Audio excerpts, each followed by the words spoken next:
अस्सलाम वालेकुम। इस वक्त पेशावर टोल प्लाज़ा पर पाकिस्तान तहरीक इंसाफ पेशावर के जो 8 हलकों पर दामनी की गई है मुनज़्ज़म तरीके से फॉर्म 45 के अगेंस्ट जाकर, उसके लिए टोल प्लाज़ा पर पाकिस्तान तहरीक इंसाफ कारकुनान कसीर तादाद में मौजूद हैं।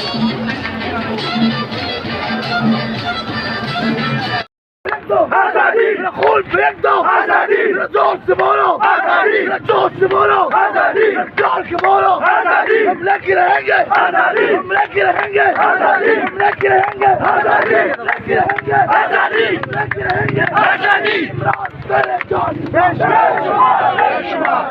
तेरे जान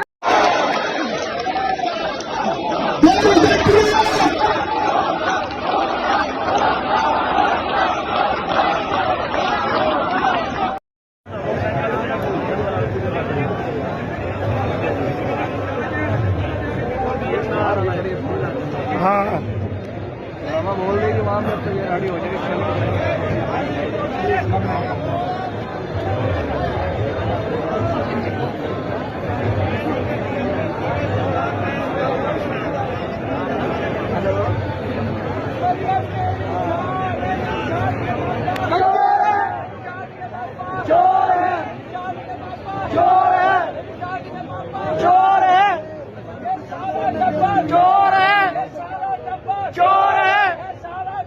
चोर है गली गली में चोर